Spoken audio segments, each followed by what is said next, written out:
Guys, welcome to Holts Auctioneers up in Norfolk. It is the December 2023 sale, and today we're going to be going through the main auction. There are some really tasty bits in there. Let's go have a look. Today's auction has the highest quantity of guns Holts has ever had in a main sale. We're talking a full-on dream collection. You rarely see them. To see a pair of them made me go a little weak at the knees. You've got to love Holts. It's one of the only places where there's not only thousands of nice guns, but also a team of experts that helps guide me through them. This sale has an awful lot of over and unders, like an awful lot, more than I've seen, and they seem to have been just not lowered the bar, because they don't usually put this stuff over there, but they seem to have had a huge influx of standard sporting guns, which, as you'll be aware, is kind of my thing. There's a Renato Gamba, a Guarini Summit, an Invictus 7, that Excalibur 28 ball. We'll have a look at that in a sec. What's that? An Edwardson Green?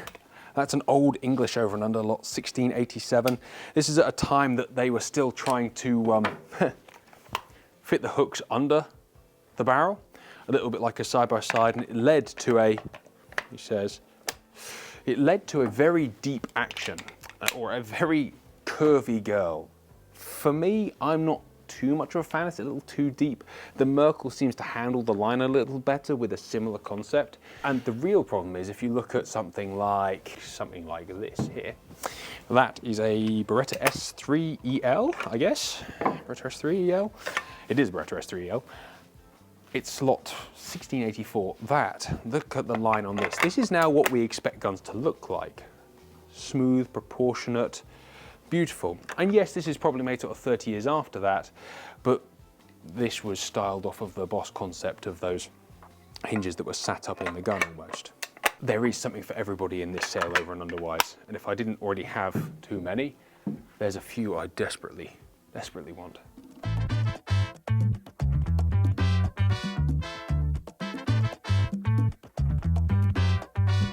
This is 6 pounds and 2 ounces of pure 28 gauge joy. I am a big 28 gauge fanboy. I still haven't bought one. I probably won't be buying this one, but because somebody will probably pay good money for it and I can't afford it. That's the reality, the sad reality. It is an Excalibur, a Morocco engraved Excalibur. That's by Abbiatico and Salvinelli, or Famars as you may know them. This 30-inch over and under has solid top and mid ribs with a little bit of a canthus engraving on the breech end of the monoblock there. It's got quarter and cylinder chokes, or cylinder and improved cylinder chokes, and a detachable double trigger system. I was praying that it would have a single trigger in the box so you could just trade the units out, because how cool would that be that you could go from that double trigger unit to a single trigger unit that quickly? But it doesn't. I'm sure that Famars now could even still make you one if you really wanted, but there's nothing wrong with a double trigger. A lot of people go, oh, I can't get used to them. Like with anything in life, you use it enough, you'll soon get used to it. I love these elongated trigger tangs and how they're machined in to go into the back of the actual action there. And I love the long trigger tang, I love the grip cap, I love the profile of the grip. Abbiatico never made a bad looking gun in profile. Everything they made is super duper stylish, and that always counts for a lot for me. Plus detachable triggers. Who doesn't love detachable triggers? The final and most exciting thing about this gun for me is that it is a 15.5-inch stocked in wood, which means it's not far off fitting, and more importantly, a little pad will have it out where it needs to be. Balance wise, you are ever so slightly in front of the hinge. Ever so slightly in front of the hinge there, just less than a quarter inch.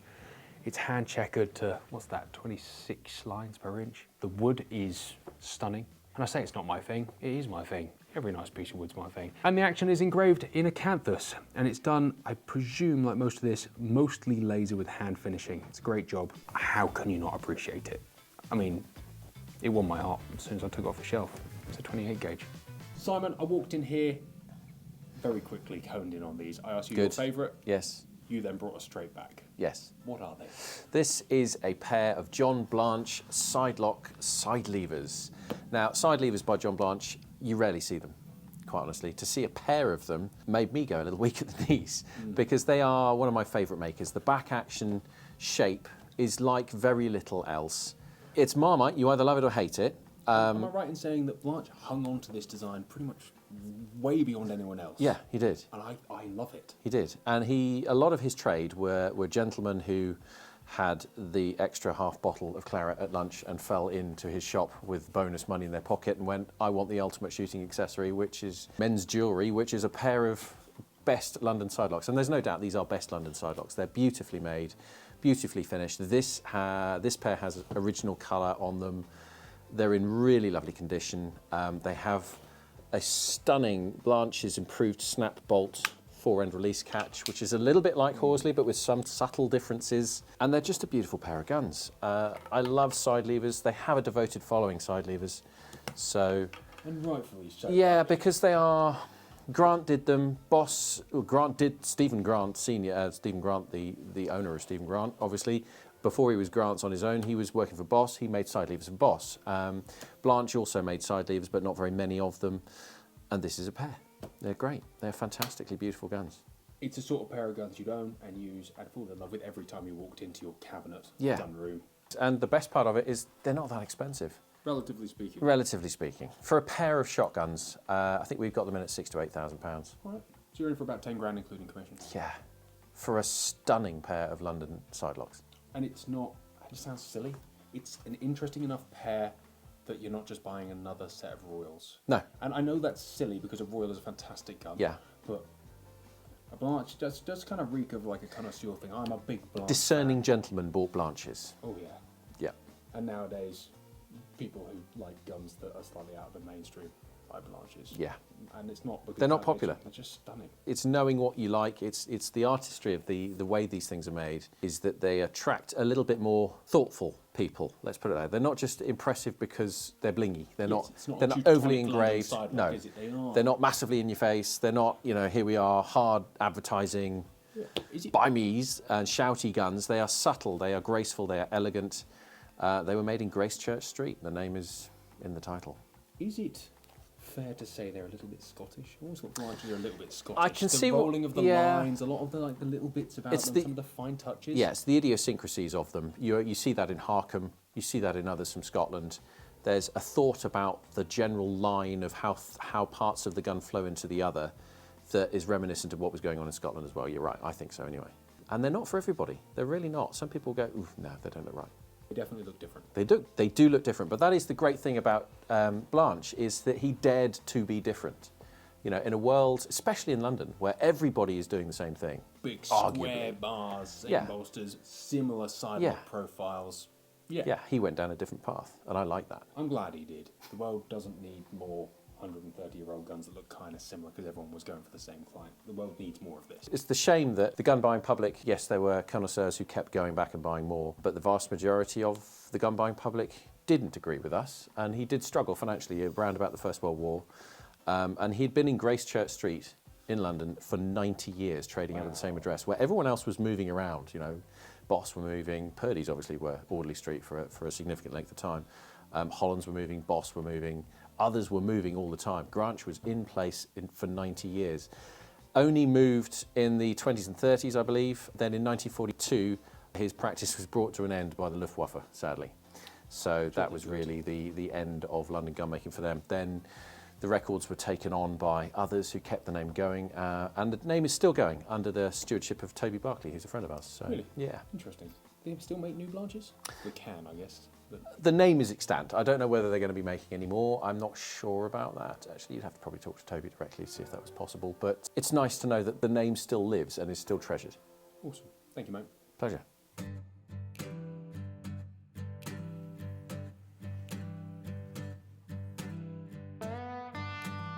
You can't help but have a look at this. A brown Bess, clearly reproduction. So I got the catalogue and I thought I'd have a look. It's lots 1597, 4 to 600 pounds. A cased reproduction 11-bore flintlock War of Independence 200th year anniversary brown Bess musket.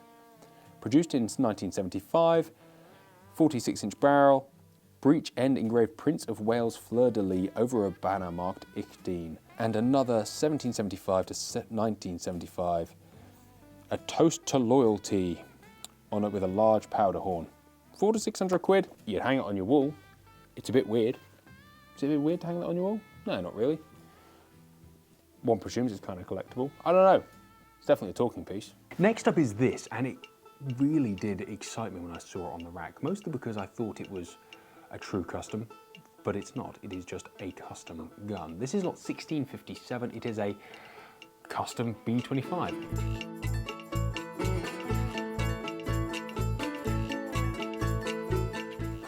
made sporting, as it says up the side here.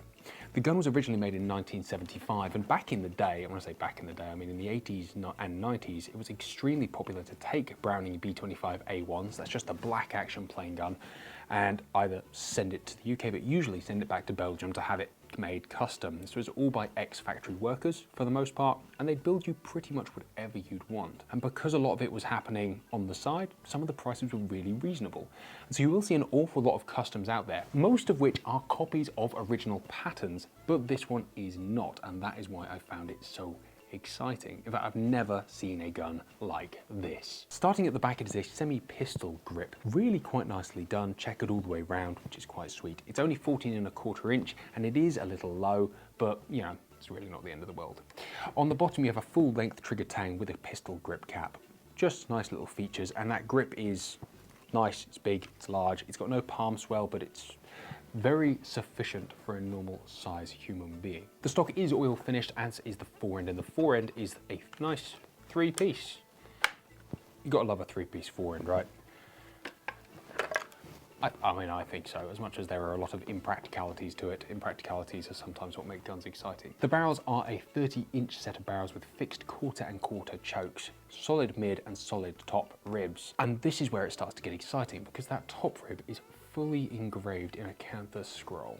I mean, I've seen a lot of guns here at Holts. I've seen a lot of guns not here at Holts, and I've never seen somebody brazen enough to do that to an over and under, and I absolutely love it. And actually, when you look at it outside with the light, it does exactly what it's supposed to do. Takes the light, messes it up. There's a tiny bit of reflection, but it's only in little pieces from the flats on top, and most of them are cut up with shading lines. It is, certainly if you put it into the massive studio light, good. This gun's in at 3 to 5. I suppose at first I was a little shocked because B25 customs aren't worth a lot of money a lot of the time. But actually a lot of them are worth a lot of money a lot of the time. And this could be the coolest B25 custom I've ever seen. It's engraved on the breech ends, but not like just a little bit. They really went to town here. You've gotta love it. The action, I'm a big fan of as well. Plain actions I like, engraved actions I like. Not covering an entire action with less expensive scroll is nice, and actually just making it work around with the action to show off the lines of a Browning, which are pretty beautiful anyway, is cool. Or I think it is. The engraving is deep-ish, beautiful-ish. The beetle back safety is something. I've never found them particularly tactile for changeovers, because your finger's usually driven to the back. On a true Browning, it's a little bit more up front, so you actually get a better change. So you do need to get over the front of it, but once you get the knack, I mean, if you bought the gun, you'd know after a few hundred rounds not to just push on the back end. Single trigger, a little bit of gold bordering on the bottom. Guns are better with gold. Other than that, it's just a pretty cool Browning. I love this wood as well. Just very similar. You've got that line of engraving through the action. You've got this line of figuring through the stock. I can't help but love it. I cannot help but love it. I'm now just wondering how much it would cost to have all the ribs on my guns custom engraved too. Probably cheaper just to buy this. But continuing with over and unders, in fact modern guns, there isn't many in here that strike of an era of modernity more than this, a Beretta 686 Collection 96, which is basically the same as a Collection 95. I love it. They're all individual, they're all special. And when you find one like this that's a minty one, got a trap set of barrels on, I can't help but love it. A guy in here earlier was saying, well, would you take it out? Hell yeah. It's a bit wild. You might not want it to be your only gun. I love walnut, I love engraving, I love classy gun making, but sometimes it's okay to have fun.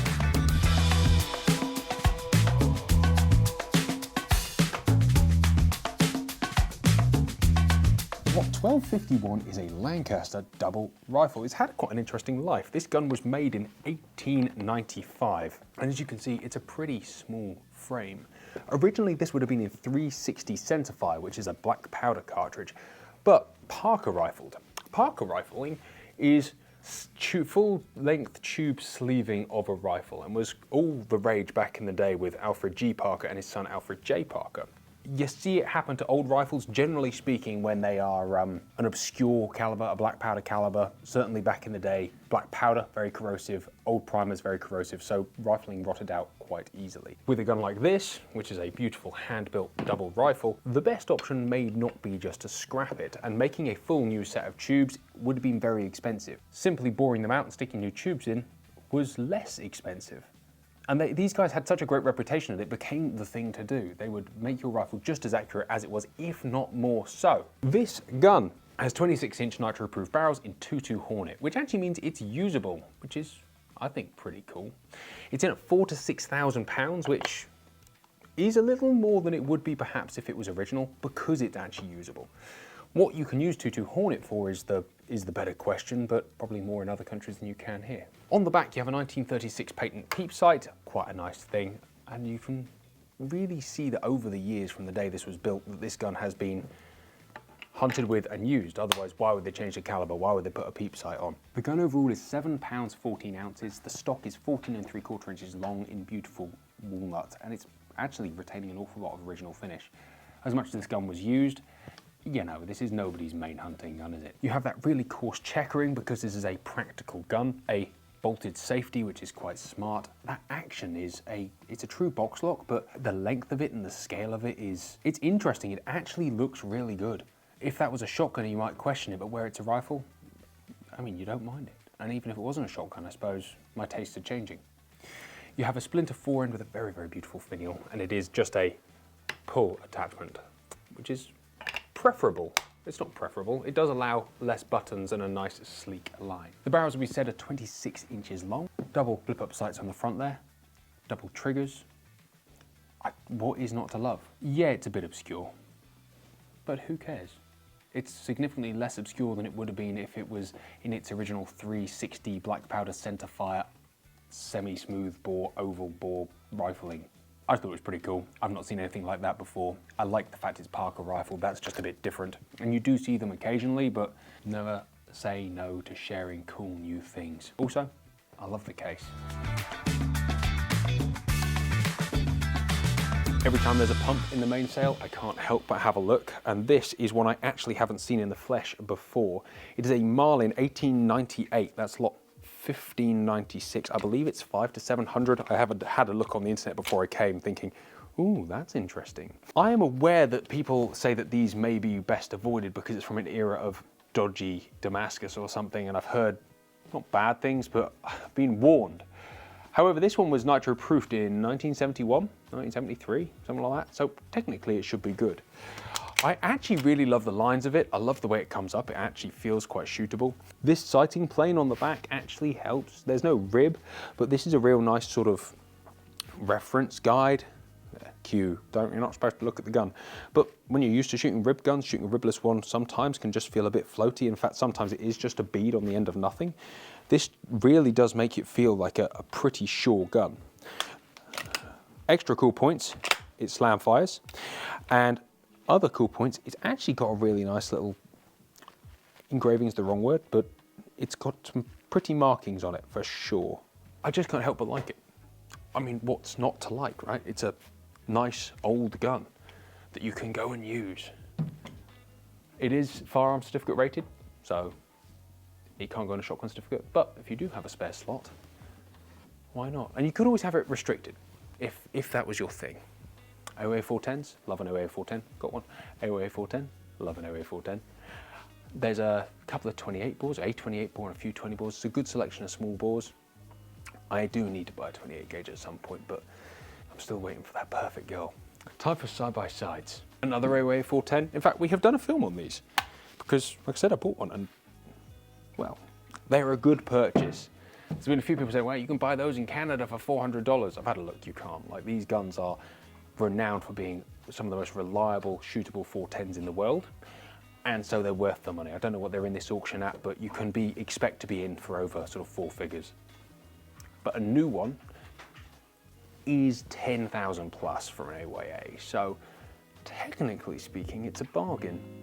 We like Scottish guns. This one is no exception. It's a 20-bore Dixon side-by-side box lock ejector with 29 3/4 inch barrels. This gun is quite nice. It's 7 to 9 grand in the next auction, and honestly, Celtic scroll on a Scottish gun, how can you not love it? This gun was proofed in 2013 in London, has 15.9 bores, 20 bore 70mm chambers, 2 3/4 inch chambers.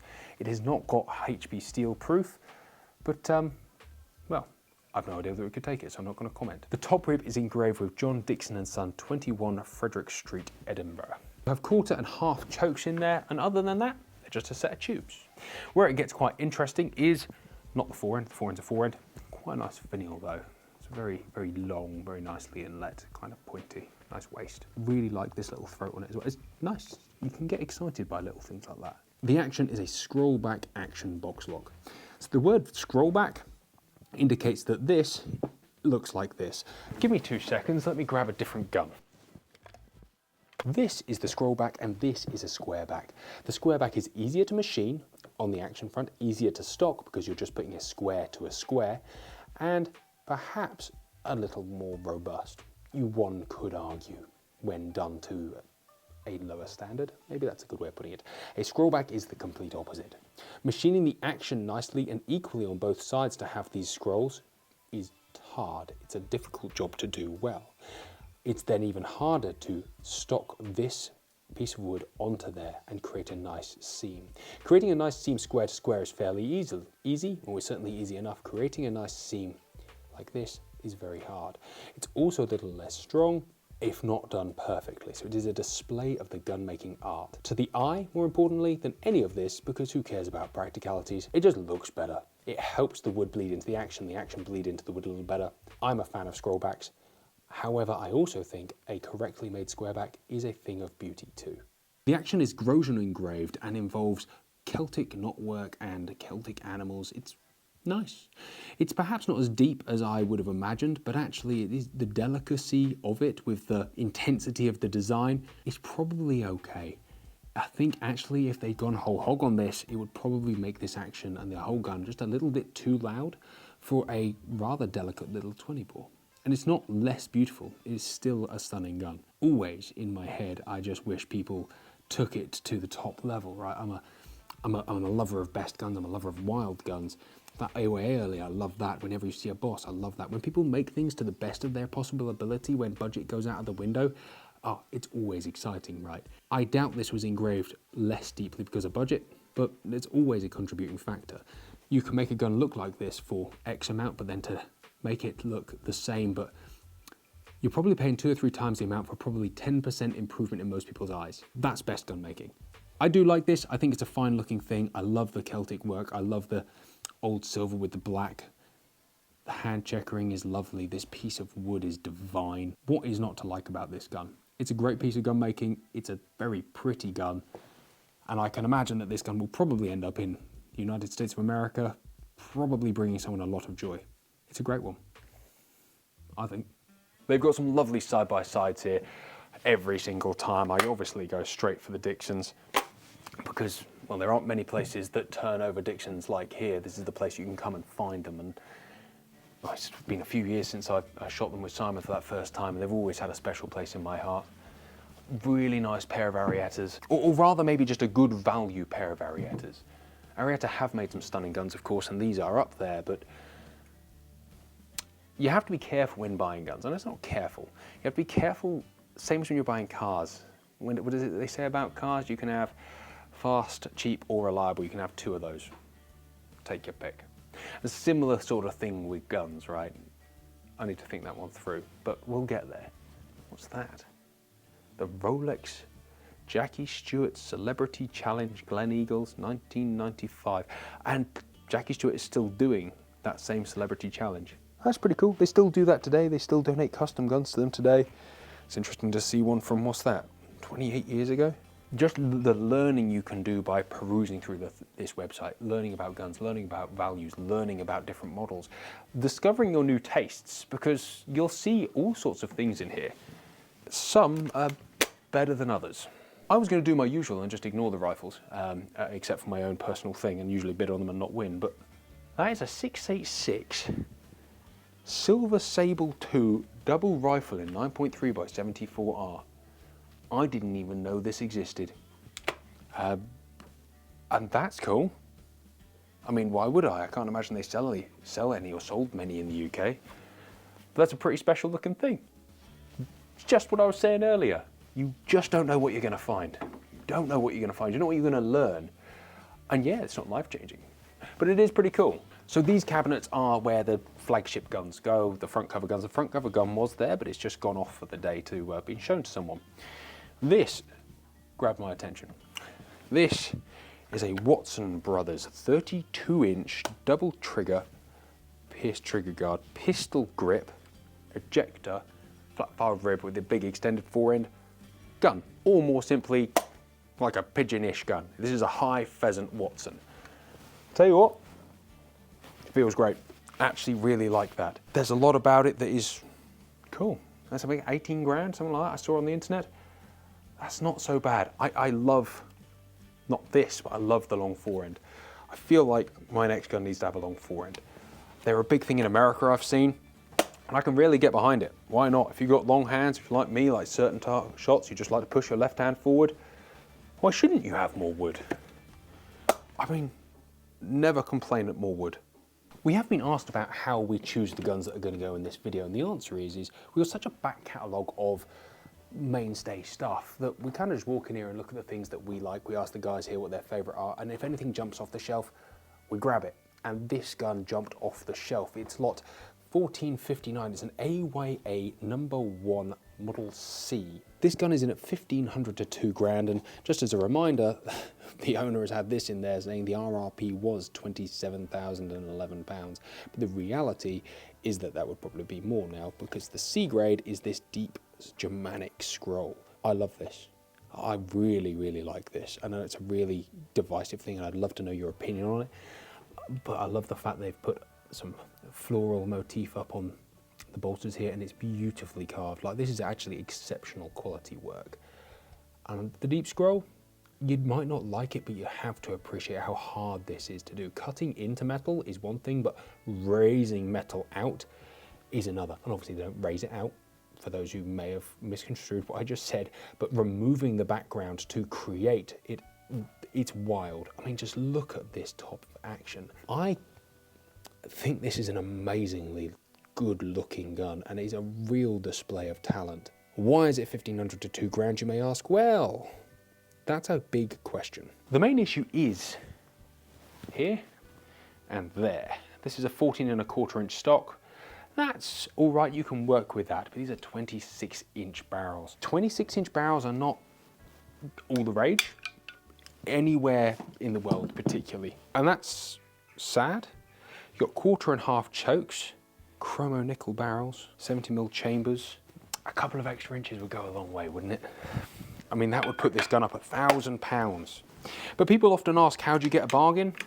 Well, if it's a bargain for you, then learn to shoot 26-inch barrels. I've seen people kill some amazing birds. You're at no ballistic disadvantage to have short barrels. They just move a bit fast. But I'm 6'7", and so I need a set of 32s for it to be even proportional to most people shooting a 30 or 28-inch. And I do feel like a 26-inch would be too short, or I'd almost be into this kind of gun. This is one of the most beautiful AOAs I've ever seen, but one of the most beautiful side-by-sides I've ever seen. I love this engraving style. And I know that has been something that's developed over the years, for sure, because I would have looked at this a few years ago and go, huh? But it's about appreciation, right? The first time you taste wine as a child, you don't like wine. I've used that analogy here about 15,000 times. But come on, look at it. This is an amazing piece of history, and this is as good as these guys can produce. And that's pretty good. I love the hand-detachable side locks. Who doesn't love hand-detachable side locks? You've got to appreciate hand-detachable side locks. Anything with a gun you can fiddle on, like detachable triggers, hand-detachable side locks, all of this is cool. They were once gold washed, but you know, this was made in 1978. So it's no spring chicken. Neither is it that old. It's a pretty good era to be buying from. You could have them re-gilded if you want, but honestly, it's inside the locks, who cares? It's got a little cocky indicator with inlaid gold on the outside there. This is a quality shotgun. I just wish it was 28-inch, but then it wouldn't be 1,500 to 2 grand. Just a quick note on side locks when you're putting them back together, and I've seen a few people do this when they first get a hand detachable. Drop them in, you just need to push your ejector kicker up there for it to go in. If you just keep pushing and pushing and pushing, you will damage the gun, and that's bad. Except for your gunsmith. It's very good for your gunsmith. On the 15th of December, 1899, this gun was born in Edinburgh to Alex Henry. It was a third quality box lock, but everybody here seems to like it. And I must admit, I'm with them. It's lot 1752 in the November 2023 main sale, and it's £300 to £500. Kind of get why it's not worth that much. It's a non-ejector box lock, but when you actually look at it, this gun is of an amazing quality. Let's look over it, back to front, and try and figure out, well, it probably won't go for £300 to £500, right? I hope it doesn't anyway, and if it does, somebody got a bargain. At the back you have heel and toe plates. These are a cast back to muzzle loading days, but I've always thought they're a nice thing, especially for somebody who actually uses and works their gun, doesn't just put it back in a slip or case. If you're putting that down on hard ground all the time, in the modern era, it doesn't matter, right? You've got a plastic or rubber plate, but back then, you're just gonna be damaging the wood of your stock. These two little bad boys stop that happening. You then have a 14.5-inch stock, and I really love this slight curved, very, very slight convex line on the bottom there. It's a big nothing, but as I say every time, it's the big nothings that make us fall in love with little things about guns. Slug safety on the top, nice, very rough checkered. Again, this is a usable gun. The action retains some of its original colour. It's engraved Alex Henry and has beautiful light scroll work on it. Just good quality. There's very little about it to hate, and I think that's something, right? Nobody's played with it, nobody's destroyed it, nobody's sort of made any modifications to it. It's in original enough condition, and that's real nice, and it was built to a standard that's quite exciting. Perhaps more exciting is the fact it is a 30-inch set of Damascus steel barrels that were nitro reproved in 2013, meaning realistically they're going to be good to go. On top of that, they have a raised concave rib, which is a lovely feature. It's double trigger, splinter forend, but it just feels like a good shooting gun. And I know that's probably a silly thing to say. There's a lot of flash and exciting things here, and my mind and eyes get drawn to them very, very quickly. Superbly expensive guns like the side levers, very interesting guns like this one behind me. All sorts of obscure actions. There's a cool Marlin pump action. There's a lot of things here that are potentially bad purchases from a user's standpoint. This is not one of them. This is a gun that you could buy and use for the rest of your life and never feel like you didn't have enough gun out there. The non-ejector thing, I know my American cousins won't care about that because that culture is slightly different. But the reality is, unless you're shooting more than 100, 150 birds a day, there's not a point where you're going to need an ejector. You will become extremely efficient at pulling those cartridges out if you are in a rush. And the reality is every time you eject two, put two in, and then snatch two shots, the chance of you hitting those two are pretty minimal on most days. Yeah, if you're shooting bigger days, perhaps this isn't the gun for you. But for a guy who just wants to hunt birds and have fun, £300 to £500 would get you a very nice piece of kit. The box lock thing still baffles me. In a lot of ways, I just prefer the shape and line to a side lock. From a reliability standpoint, I certainly do. Hell, we made an entire film about them. Go check it out. Welcome to Holts Auctioneers. Today we're going to check out the December the 7th sealed bid auction. There's 4,000 or 5,000 lots in there. Let's go. Welcome inside what I consider to be one of my favourite places. This is like a happy place, a comfort place. It's filled with things that I know a little bit about, and I'm always on the hunt. It's stimulating to be hunting for what I'm going to buy next, which is always, as you may have seen, some kind of curious junk. And there is a piece of curious junk that has caught my eye straight away. Lot 6386, a Ruger Red Label all-weather. So I'm led to believe that this gun is actually stainless steel barrel construction. And that is fascinating to me because making stainless steel shotgun barrels is extremely hard. Interesting things that you pick up straight away is that top rib is not attached. It's sort of pinned in place or had a slide in place, probably held in place by that 4-bead. But I want to know how those barrels are held into the monoblock. It's £400 to £600, so I feel like it might just be a case of buying it and then researching to find out. There's no solder because there's a clear gap between those tubes and the monoblock. It's fascinating to me. I Googled this when I was doing some research on the Ruger the other day, and I couldn't find a definitive answer. If you know, please put it in the comments, but only if you know, not a guess no, because fake news isn't fun. I like this gun. I like any gun that's slightly different. I like a practical over and under. Stainless steel. I like anything that pushes the boundaries. This definitely pushes some boundaries, but Holt's videos aren't really about stainless steel over and unders. Let's check out side by side.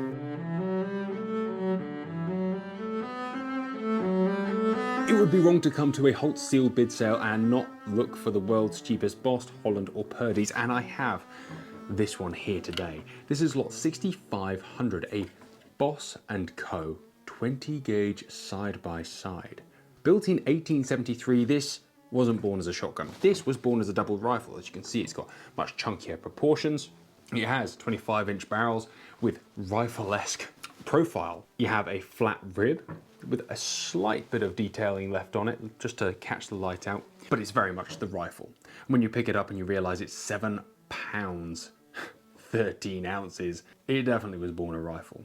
But it is not a rifle anymore. It is a shotgun, a 20 bore. You pull the side lever that way, the gun opens up. It is a non-rebounding gun, which means to open it, the hammers must be brought to half cock. I mean, you can take it to full cock if you want, because it has these little safety latches on the side that will lock those hammers in place, which is kind of nice. £700 to £900 buys you a 20 bore Boss side by side. I genuinely thought about not sharing this with you because I kind of wanted it. Yeah, it's a restock, and yeah, it's not perfect, but I can't afford a Boss side by side. I can afford something like this. And honestly, for all of its sins, when you actually close it up and mount it up, you can definitely shoot it. It's big, heavy barrels. No, they're heavy, small, heavy barrels. They're 25-inch barrels. I can't help but love it. Like, the wood is plain and the restocking job is average, but yeah, the heel plate's nice. We'd quite like that. The engraving is lovely. The gun is a Boss-ish. I guess the purists wouldn't like it, but I'm not that much of a purist. I am, but not when it comes to pure practicality. 700 to 900 quid. They had one like this in here before, but it didn't say Boss on it, and I almost bought that in 28 gauge. It's got to be worth a cheeky bid. Although, as we say, serious bids win, silly bids don't. There's always someone going to bid slightly higher, and if they want it, that's just the way that it works. The reality is this is going to be, realistically, 1,200 I would have thought would win it. I shouldn't be saying this is my full strategy. It's 700 to 900. To win it, the winning bid is 1,200 plus 30% commission on top, or 25% commission plus VAT. 30% of 1,200 is 1,500 in total. Really not that bad for a Boss side by side. And you know, it's kind of a cool story that it's still going. It's more useful to me as a 20 bore, £7.13 gun than a, whatever this would have been, some black powder horrific cartridge. Problems? It's restocked. It is real heavy for a 20 bore, and it's missing the right hand nipple and firing pin. These aren't the end of the world, but you know, got to put you off now, sold it to you. Just so that no one bids more than 1,200 for it. No, I don't know. I probably should be saving at the moment. I say that all the time.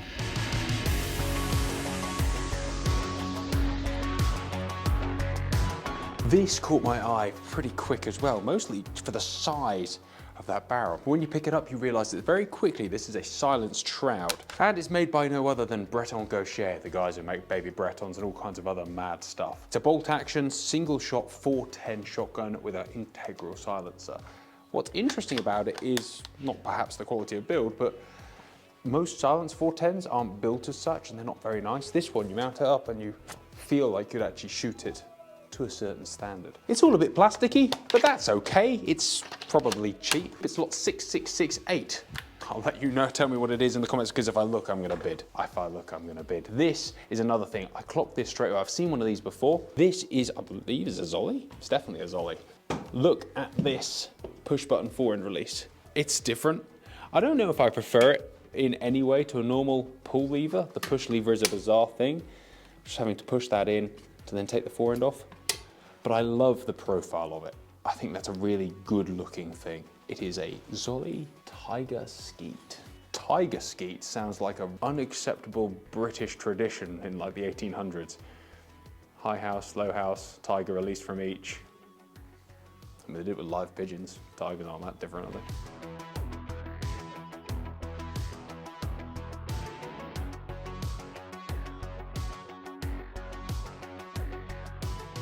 Do you remember that gun in the main sale, that custom Browning with the engraving down the rib? Well, that was a little bit too much money. I'm always interested by custom Brownings, or interested in custom Brownings. And we have one here that is 10% of the price of the other, and I thought it'd be quite fun to have a little look and compare thoughts. This one is interesting. It is lot 6112 in the December 2023 sealed bid sale. It is £400 to £600, which is give or take 10% of what the other gun was in the sale for. This gun was born in 1970 as an original action, probably as an A1, and then was subjected to some custom work somewhere in the middle. It's a skeet gun. It's got the 12mm parallel rib, 25 3/4 inch barrels with skeet and skeet choking. It has the hallmarks of a skeet shooting gun. It's been modified. The other hallmark of it being a skeet gun is this. The stock has been cut and had another piece of wood inserted on top to get someone's face high enough. Not all skeet guns have this, obviously, but you do see it on more skeet guns than anything else, or I've seen this on more skeet guns than anything else. It comes up extremely short, and the pitch of this is insane. Like, you move your head a little bit and you can go from seeing loads of rib to not being able to see any rib in about 1.5 inches. It clearly fitted the guy who had it, or lady who had it, and that's important. But you're probably not buying this gun for the stock. Given that you can buy Browning B25 stocks, not 10 a penny, but with relative ease, and have them fitted for a small amount of money, this shouldn't stop you from getting this. And neither should the barrels, because you can also have other barrels fitted. That said, maybe you want 25 3/4 inch barrels. Maybe you're that guy. The fore end is interesting. The fore end is definitely not original. I mean, the stock isn't either, but the fore end is not original. You can sort of see how bad that headwork is up the top here. One presumes that is from a completely different era of Browning and was just clipped on here.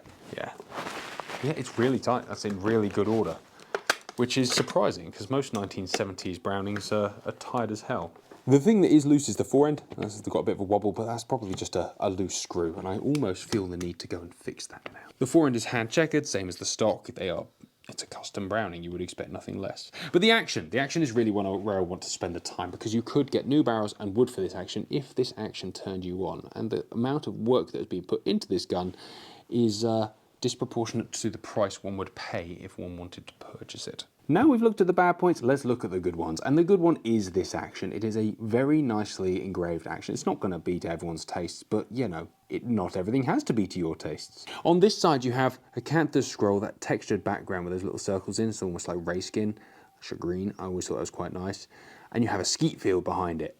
Look, not everyone likes shooting skeet. Not everyone's going to appreciate the look of this scene, but I think it's really nice. The shooter looks great. The skeet things look cool. It's arty, and I like that. I also like the trees in the background. On the bottom, and this is where it gets a bit weird, right? It has a mouflon. I like it's like an Art Deco mouflon, again with the acanthus and the texture. You have RL engraved in gold with a flying clay on the trigger guard, and I've gotta say, I don't hate the flying clay. There's a lot about this gun that I wouldn't do for myself, but one has to appreciate it as a thing of its time, right? That thing, its time could be now. RL, that's less convenient for me, but you know, you can have that taken out, filled up, do whatever you want, or you just have it. It's all part of this gun story. Or, you know, like this idea, you can get a spare trigger guard and put it in there if it really offends your sensibilities, or just change your name. In fact, it's probably cheaper to change your name than it would be to get a new colour trigger guard custom engraved to match. So, there you go. RL. Ralph Lauren. This was Ralph Lauren's gun. It may shock you to not find that out, that it's just sat here in the sealed bid sale, but it could be true. It's not verified, but it's a nice idea. Anyway, ridiculousness over. They've got a woodcock on the other side, and I quite like that. A woodcock is a beautiful bird in flight. You can see why they engrave so well. Like, it's such a elegant animal. Like a pheasant is so streamlined in the air that you can really tell when it's not right, whereas a woodcock, because you see them in so many positions in the air, I just think they lend themselves to being in an awkward position, and so when an engraving puts them in a slightly awkward position, it looks amazing. I like it. The background texture is different. It's a really, again, it's a really nice thing from an era that's, oh, it's gone now. Would I buy this action and put new barrels and a stock onto it? Yeah, I think I would, actually. You think a spare B25 stock, you're looking for a nice one, 150 to 300. A spare set of B25 barrels. There's probably some in this auction. I could have a look in the catalogue, I'm sure, on the Holts website. This is genuinely representative of somebody's life and passion. Ralph Lauren loved this gun. I think it's a nice gun to love, and it deserves somebody who's going to continue to love it. I am too romantic when it comes to guns, and in no other portion of my life.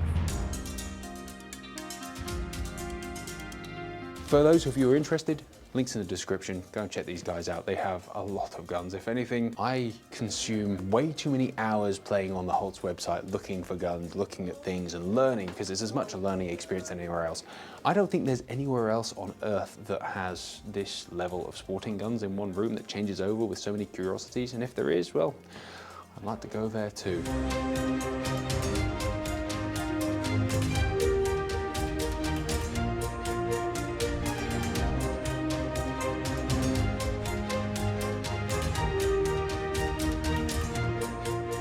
Simon, rather predictably, you've brought out your favourite gun of the sale. The grand reveal of, yeah, this is typical me, isn't it? It's a boxlock non-ejector, a good, solid, working gun that you could shoot clays, sporting clays with really, really nicely. Why not game? Oh, you could shoot game with it if you're minded to, absolutely. But this is a wild fowling type gun, so it's got this broad file cut rib, long 30-inch Damascus barrels, 2 3/4-inch chambers, 1/4.5 choke. You know, that's fine for most game shooting, but you've got to be able to swing it right. And if you're used to lightweight guns shooting game, then it's probably not for you. But if you're used to an over and under, and you have quite a bit of weight in your barrels already, and you want to move into the side-by-side market, then this is probably the right choice. Ignore the fact it's a non-ejector. You don't really need ejectors. I mean, not for clay shooting in the slightest. Exactly. You can either game shooting that you choose to take this on. Yeah, exactly. So, but this is, as I say, Ellis Brothers, St Mary Square, Birmingham, and 1904, the right era of gun making for me. And there's nothing flash about it other than the fact it's a good, solid gun. You say that, I think most people would disagree. This is a very good looking classic piece. There's a lot of very flash things about it. Refined might be the better word. There's quality touches here and there.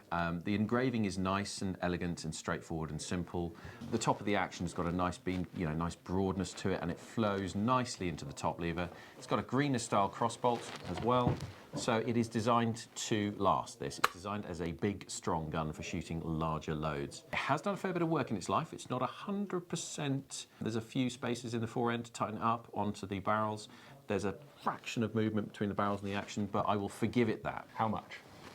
Estimates £200 to £400.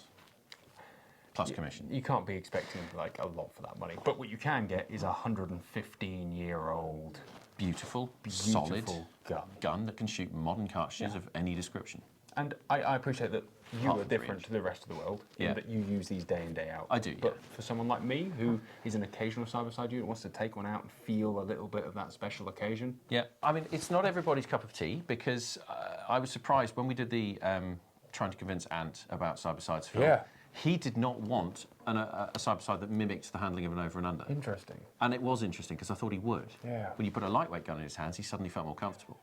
But this mirrors the handling, this mirrors the driving you've got to do with your left hand, or right hand if you're left-handed, of an over and under. And that's one of the reasons I like it, with that solid dependency of swing for clay shooting. I don't shoot game and clays in the same way, as I've said before, but this for clay shooting for me is ideal.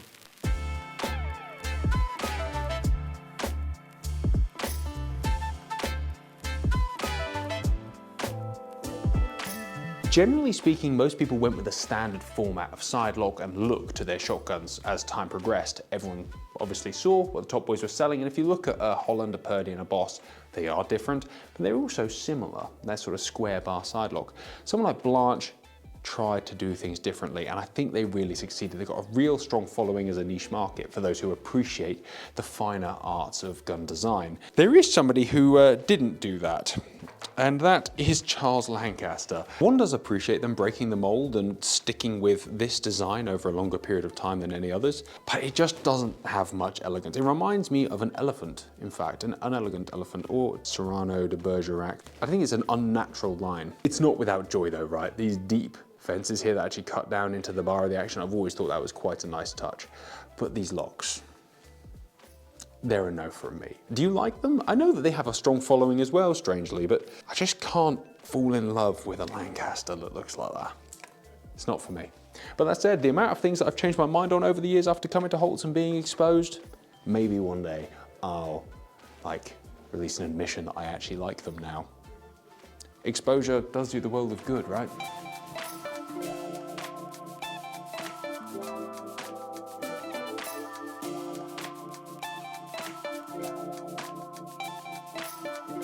What's the story of this Browning Satori? Wouldn't you like to know? Yes, that was a childish joke and it brought me great joy. This Browning Satori is 600 to 800 pounds. It is lot 6166A and is a 28 gauge over and under. Many of you will have followed my fascination with this particular caliber and specification of thing over the last year and a bit. And I don't think I found the right one for me yet. And I don't know if this is the right one. It's 600 to 800 pounds, which is fair money for a 1987 28 gauge Browning Satori. The interesting thing about 28 gauge Browning Satoris, in fact all sub gauge guns, is they hold such good value second hand, to the point that I'm actually considering going down the new route unless I can find, I mean, I could buy a side-by-side 28 gauge. This is not a show about my obsession with 28 gauge. This is a show about this Satori, so let's talk about it. What do you have? You have a 14 3/4 inch stock, including this relatively unexciting pad. I've fitted hundreds of these over the years. They're very practical, but the look doesn't do a lot for me. It's a grade 1 piece of wood, usually American walnut. It is American walnut. Oil finished, which is nicer than lacquer, potentially. Hand checkered. Long tang. I like that, the long black tang. It's a nice addition. It does weigh 7 pounds, which is not particularly light, but it's not that heavy either. I reckon if you lost that pad, you'd lose a pound. The beaver tail forend on the front, mixed with that ramped raised rib, indicates to me that this was probably designed as a skeet gun originally.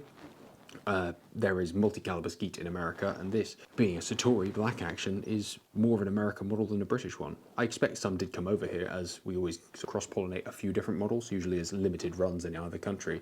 But this is kind of interesting. It's a 28-inch barrel with fixed quarter and approved cylinder chokes. You know, this does tick a lot of boxes for me. It is a little left-handed. That you'd have to live with. And it does have a little crack in the stock that runs down to about there. That you'd also have to live with. 600 to 800 pounds for a 28 gauge over and under Browning Satori black action. I like the engraving. I like it. It's really not a bad shout, but I don't think it's the 28 gauge I'm looking for. This is perhaps a touch too practical. Perhaps it doesn't exude the romance that I want. I don't think it is a 28 gauge action, by the way. I think it's actually a 20 gauge action with 28 gauge barrels clipped into it, but I think that is pretty much standard. Either way, guys, I thought you'd be interested in that one. Because I spent half an hour looking over it, ripping it apart and convincing myself that this isn't the one. I'm pretty impulsive, and so it's interesting to me that I haven't bought a 28 gauge yet. It's now gone on a long time, it's become a bit of a thing. Maybe I'll just commit and just buy a side-by-side like I did with the 410. At least then there's no pressure to go and shoot it to a decent standard and it can just remain as a fun fantasy.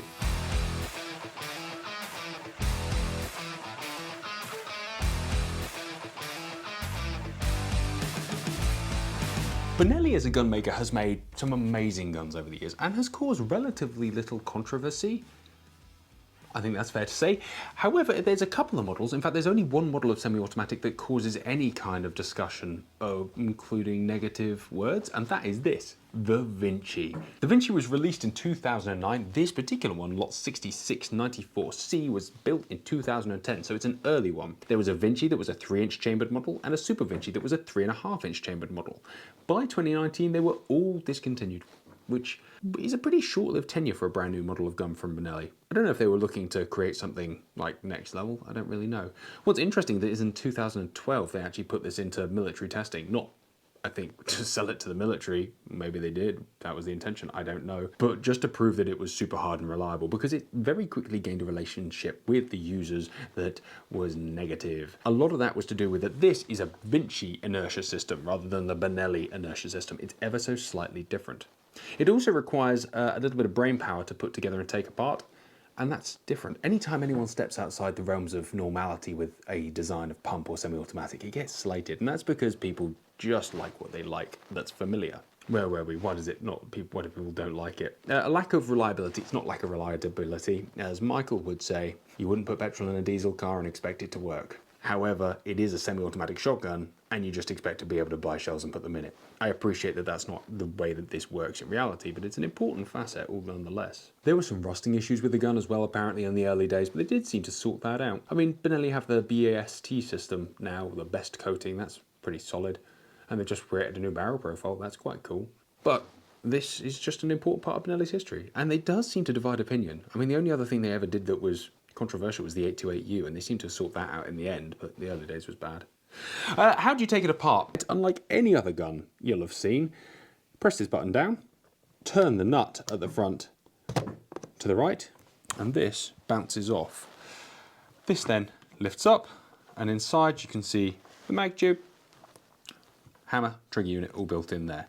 I love the modular concept, it's definitely cool, and the fact that you could potentially in time have had different modules to put on the gun, that would have been interesting, but they never got to that stage. This then half twists off, and you have a gun that fits in this incredibly impractical case. I remember I was working my first job in the gun trade, and that would have been, what, shortly after these were released. And I remember having a huge crush on them. The lines, the look, the case, this was cool, modern stuff. Strange how things change. Do I still chase modern stuff? Probably. Would I still own a Vinci? Probably. Reliability isn't a factor that I'm that interested in most of the time, clearly, from my track record with guns and cars. And it is nice to be slightly contrarian and different. However, it's a Benelli, and as such, the pad system at the back is cool. Like, you can pop it off, that's quite a smart thing.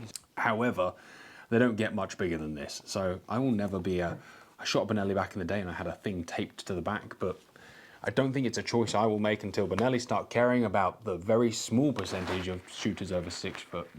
The Vinci is definitely a mechanically interesting gun because they really didn't throw the rulebook out, but they went back to the drawing board and started again. Most other Benellis basically feed from the same teat and being extremely similar, and it works, and there's nothing wrong with that.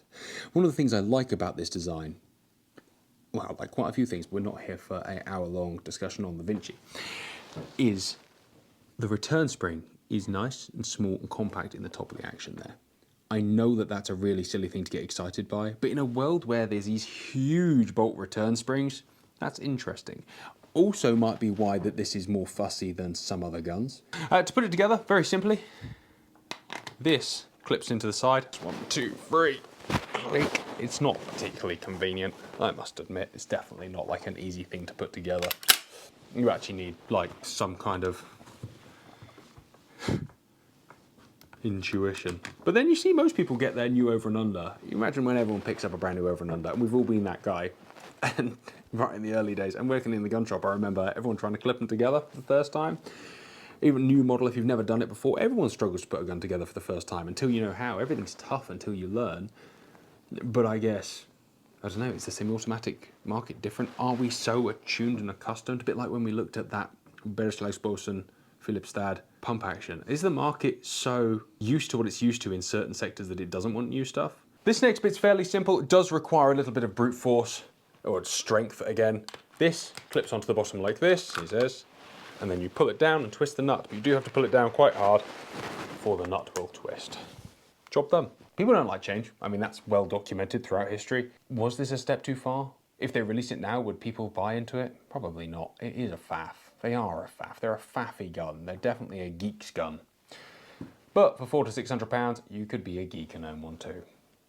You must admit, it's a fine looking thing. Yeah, I am a smart mouth. How do you think I wound up where I am, who I am by now? Just another minute till we sisters sign off. So if you're not with it, wave bye bye bye. Get them hypnotized. They don't even know it is. They're in on the ride of their life lifetime. Looking at the control is. Hype me up, we're gonna have a real bad time. I just sat down to talk about this, and I have sat on a pair of B25 barrels. There's a gun in there that could do with some of these. That's a huge improvement with a forend that actually fits the barrels. That's pretty cool. I told you there'd be some about. How much are they? 7,223. In fact, hold on. This is where we get in the middle of the weeds, because that is where we like to go. Deep, deep in the weeds. License ball component parts, 7,223.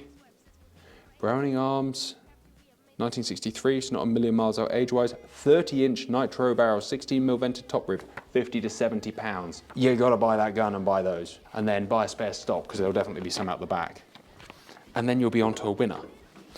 This is what we actually came here to talk about though. This jumped out the rack at me because it was, well, head and shoulders of everything else. It's a Joseph Bourne Son, born in 1925, this gun. It's like £300 or £400 in the auction, lot 7036. 32-inch gun, raised tapered rib, 3-inch magnum chambers, pistol grip stock, 17-inch length of pull. I mean, it's rare a gun in Holts fits me, but it does. Is that how normal people feel when they hold a gun that's slightly too big? I guess where it's semi-pistol grip, your hand drops back. We can give it that. Oh, I like that a lot. I like the fact that it fits, and that's rare. Look at that safety. I wonder if that was original or not, having those lines and that X knocked into there. This was clearly a wild fowling gun of sorts, or a pitching gun of sorts, and the practicality overruled anything else. Was that the owner or was that the maker? Joseph Bourne Sons, Birmingham. I thought that was really awesome. And I know that that will amuse no one else but me, because most other people are normal height.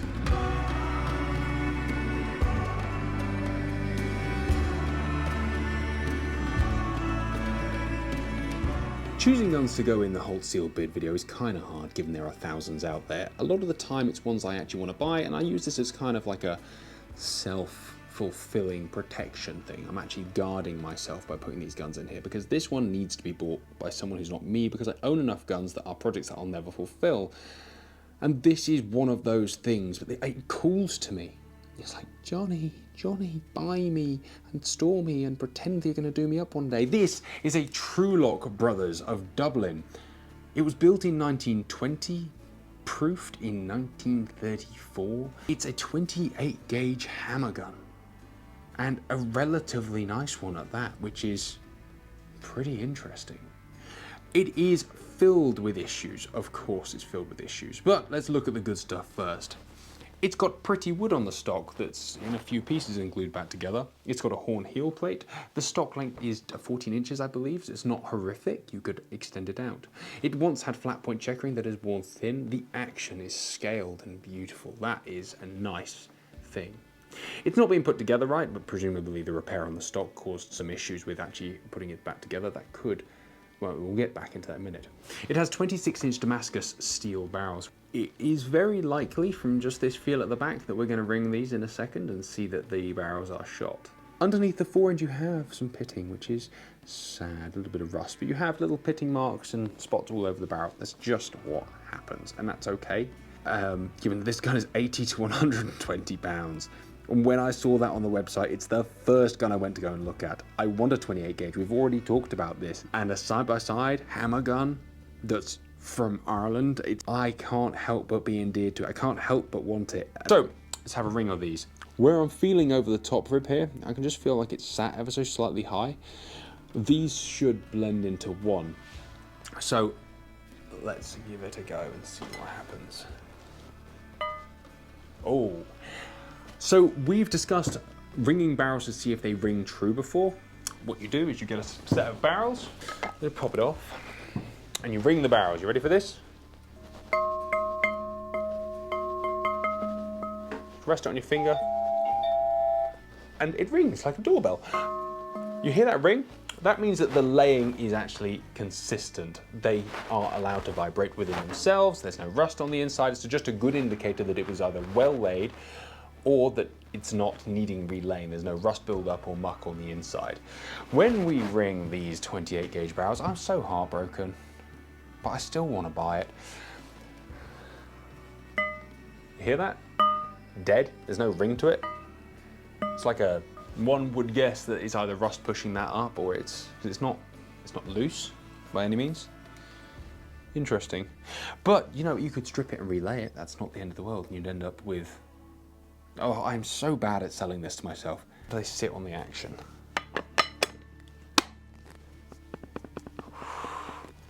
So it needs a rejoint as well. And when you shake it, this stock moves side to side. And the stock is a real pig. If you look at the headwork here, it has been buggered, frankly. This is a big issue on this gun. It's probably usable, and you could probably make it more usable, but you just look at the way it is in multiple pieces, and it's not been loved. There's bits broken off everywhere because it probably wasn't then put back together correctly. It's a real shame. And yet, I'm like, yeah, you could fix that. You could have a new stock made for it. It would be an interesting process, I guess, if you were to get this gun restocked from scratch and have the barrels relayed. You'd have maybe T-chokes with some extended chokes in the end to give it some barrel length. You'd have an amazing little gun. It would take some kind of mad genius to want to spend that money. What would you be in for? This gun plus all the work? 4 grand? 4 grand for a non-ejector double trigger 28 gauge hammer gun that was not really original is a ridiculous spend, but it would be yours. And when you look at what else is on the market, that's actually quite a good thing. I know a few American guys would be into it. Now that you can get a gun out there for, if you're doing it 10 at a time, like $300 a gun, all in, that's crazy. I mean, you'd have to be a little mad, but it would be amazing, wouldn't it? Have it fully refurbed and sent over. Oh yeah. All right, dream complete. Let's move on. I need to put this away. I was really hoping that it wouldn't be that bad, and it's a little bit bad.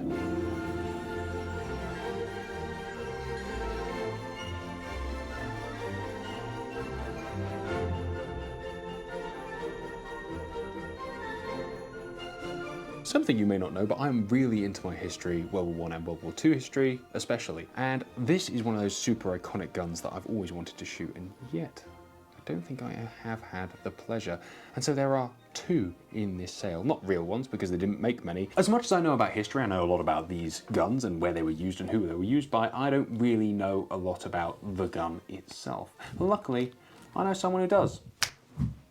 Hi Mike. Hello. Talk me through this beast. So this is a reproduction LEI, Lisle, in 45. Which a Lisle should be in, right? Which should be Lisle. So they started off as a 2.2 version. Okay, so they made multiple reproductions of the original. So the original Lisle was 2.2. Oh really? Yes, it was made by Mr. Lisle, shooting rabbits and stuff in his garden. He was an engineer, as engineers do. And then he thought, hey, this isn't enough to kill a bad guy. So he worked for the War Ministry, in the Air Ministry, I think it was. And he thought, this will make a really good gun. So he played with them in 9mm, and they finally decided in 45. Bigger punch, Bigger given punch, that you only had one chance and you didn't want your naturally- victim to scream. Yes, Johnny. And naturally subsonic as well, in short barrel. Indeed, that's very interesting. I mean, I'm aware of how quiet these are. I've watched multiple videos on them. It's like at 50 yards, it's completely inaudible. Completely silent, yeah. The noisiest thing is this. I mean, the originals are pretty much priceless, given they only made 100 and something. Yeah, you pay 5-6 figures per one, I probably would have thought, even if they came up. This is not. No, so this is a LEI. LEI were a company who specialised in integral moderators, integral suppressors. And they got the permission from Sterling, who owned the rights to the Lisle, to make a new production one, basically, in the UK. In the UK? Yes. Oh, that's interesting. Because it was just a converted Enfield anyway, so it's not out of this world to consider that you would buy an Enfield and just do this work to it. No, it's not, from what I understand, it's crazily hard to convert one of these, because it's just... Well, if they did it 80 years ago, we've come a long way in terms of engineering capabilities since then. Absolutely, in my head. That's awesome. And like $1,000, right? So this is $800 to $1,200, which is very cheap. Are you going to buy it? Maybe.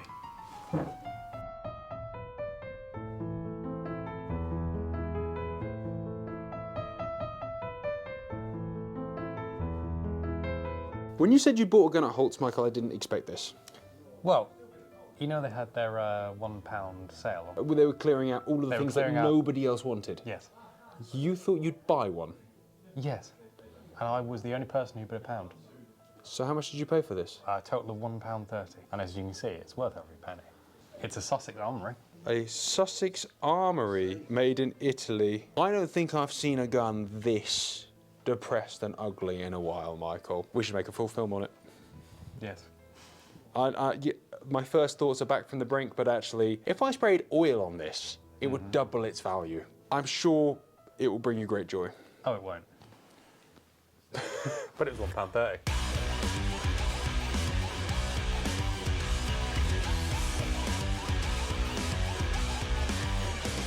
People ask why I don't do too much on rifles, and that's because I'm interested in either end of the spectrum. Either I want it to be from 1940 or earlier, or I would like it to look like this. It's not very TGS-y. In case you were wondering, literally anybody can shop at Holts. All you need to do is register, bid. The sealed bid auction isn't a standard progressive auction, it's quite a simple concept. You put how much you want to pay in on the gun. If someone else outbids you, they win, you lose. So you do need to be quite serious with your bidding if it's something special. Values on the guns are obviously guides. However, if something is undervalued and the market value is significantly higher, you could obviously expect to pay higher. You can get lucky, and I've got lucky a couple of times, but serious bids win. All right, that's the way that this works.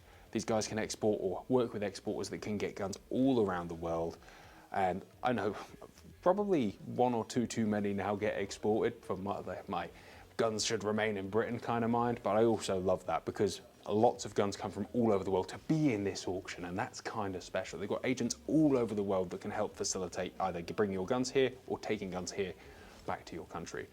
And that's kind of what makes Holts special. It's not just Britain, it's pretty global. And that's cool. If you want to buy a gun in the UK and you want to export it to the US or imported into the US, first thing you need to do is provide us the details of the item. So that is the make, model, serial number, the overall length, the barrel length. We need the manufacturing year, which country it's manufactured in, and the value of the gun. With that, we can apply for an import permit in the US with ATF. Once that's completed and approved, hopefully, we then need to apply for a export permit in the UK. And with that, once those documents are in place, we can then export the gun to the US. It then clears customs in the US, so any duty liable on it will have to be paid. And once it's then clear customs, paid duty, we can then send the gun to your FFL in the US. You're looking at £350 for the first item that you're sending. When it arrives, duty needs to be paid on the item at the rate that is liable for that item. So on a shotgun, it's, for example, 3%. And once it's cleared customs, we can then send it on to your local FFL dealer that you have appointed to receive the gun. And they will then be able to do background check and hand it over to you. So we send with UPS. So a shotgun going from Arlington, let's say, to Texas will probably cost about $65, $75, depending on the size of the gun. If an item is more than 100 years old, there's no duty to be paid on it. There is still a processing fee, so a merchandise processing fee, which is liable. It's 0.4%. On a standard shotgun, it is 3% included. In that is also the processing fee. And if you're then looking at a rifle centerfire, it's roughly 4.6% on the item. Really depends on the item, so it can differ if it's a centerfire, rimfire. So we would need to establish that when it sends out. Items, again, that are not requiring any license. So we're talking antiques, and this depends on then if you're talking antique, 100 years old. But in the US, if you're talking made in 1898 or previously, it doesn't require license. So therefore, we do not require to have an import permit for it. We don't require an export permit, and therefore the price for all the paperwork falls away, and the shipping is £220 for that. And when it arrives in the US, we still have to pay a processing fee of the 0.4 on the value, but we can then send the item directly to you. It does not need to go through an FFL. If you buy one gun or one shotgun, let's say that, it's $350 for UK to the US. If you buy a second one, that travels for £220. And if you have a third and a fourth, then each of those are £110. And again, when it then pops out at the other end, we've paid duty on it. We can send it on bulk. And of course, the cost goes down if we are sending more guns instead of just one. So for 3 shotguns going to Texas again, you may be looking at $150 only. If items cost more than $2,500 per invoice value, then we have to engage with a customs broker. And there is an added charge of $150 for those shipping in the same invoice there. That's the only additional fee there is. And it's simply paperwork we have to complete in the US. Insurance is definitely worth considering, especially on high value items, because especially the last step where we're shipping it with parcel companies, that's where they are most vulnerable in terms of breakage. So I would definitely advise that if you don't have it yourself, we can offer through third-party insurers, and considering the price that costs. And normally on a standard item up to $1,000, you're looking at $35 to insure it, and then it's full value insured. Once we have the shotgun, for example, in this case, and we've sent it on to your chosen FFL dealer, it's for you to discuss with them what they would charge you to do a background check and hand over the firearm to you there. We see charges of anything from $25 to $75, depending on the shop and what they do. And if you already have a relationship with a gun shop that will do this for you, I'm sure they'll do you a decent deal on what you're doing. We sometimes get asked particular items if they're importable to the US. So in general terms, it's sporting arms. So it needs to fulfill certain requirements. So a normal sporting shotgun that you would take clay shooting or hunting with, it's not a problem. That's easily. If you're looking at short barrel rifles or short barrel pistols, that is not classed as sporting firearms, so therefore they will not be importable. And also in the UK, you can sometimes see for sale on Holts' website on the auction that a deactivated Thompson gun, machine gun, and it classifies as an EU deactivated, but that does not comply with US regulation, and we cannot import it. And again, you can have items like an old Colt single action army revolver that will not pass a safety standard test or hammer drop safety test in the US, and therefore we cannot import it. Whereas if you buy it and it's made in 1898 or before, then it doesn't require an import permit and you can bring it in. So again, on those items, and if you have specific questions, I would advise you to reach out to us, and we can always look into if an item is able to be imported.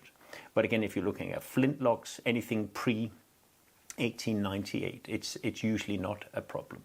You can go to our website at mygunimport.com. You can email us or find a phone number on our website. Give us a call and we'll try and help you the best we can.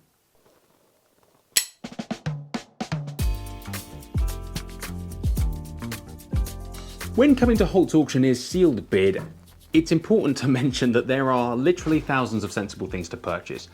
Insanely good quality Italian and Japanese over and unders, some really nice semi-automatics, a whole collection of rifles that if you're into that kind of thing, that's good. If a lot of military guns, which I am into, they're also good. They always go for strong money, which is fair because they're worth strong money, but in my head, I should be able to pick up a Lee Enfield for a 50p. This is not one of the sensible options. This is a 9mm revolver with a 24.5-inch smoothbore barrel. And it's not 9mm, it's a 9mm flow, but this is a 9mm shotgun revolver made by Jager in Italy, model 1873. It's not just a revolver though, it's got a stock that just clicks in, he says, and then, oh yeah, locks in place, and suddenly you have a 9mm 6-shot revolving shotgun. It's presumably the magazine capacity that makes this firearms certificate worthy, because the barrel length is legal. The stock is detachable, but it's not quick detachable or anything, so that should be fine. I'm not sure if it's worth a slot on my firearms certificate, but every part of me wants to buy this and go and shoot clays. Oh yeah. Bend the stock, put some walnut on it, get it fitted perfectly. Can you imagine? It's a shame that Section 1 shotguns you can't share, you have to have it on your license to use it, which is a shame because this is the sort of thing that would work really well as a community toy. And because it's technically, does this technically count as a detachable magazine? I suppose so, it says. That would mean that you couldn't even block the cylinder up unless you then fixed it in place. All of this is completely pointless conversation, but these are the sort of things I think in my head when I come here and find things that are just cool but also a little bit pointless. It's 150 to 200 pounds. They've got another one without a stock for 60 to 80 pounds. Somebody give me a reason to buy one of these. What a waste of money it would be, other than the joy it would bring. And that's not a waste of money, that's an investment in myself. See, I've been doing this a while. I can sell myself guns nowadays. This is awesome. You can also, by the way, because it's single action, fan it. Someone's going to tell me off for that. But we have done slam fire clays. I feel like single action fanning clays may be a step too far, but I'll be down for it.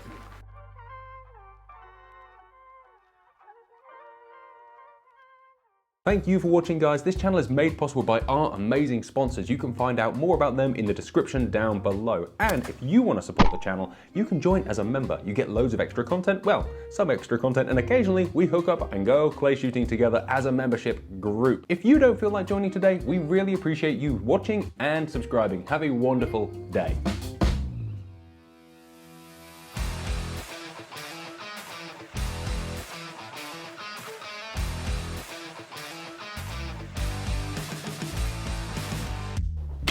It is a midget's gun.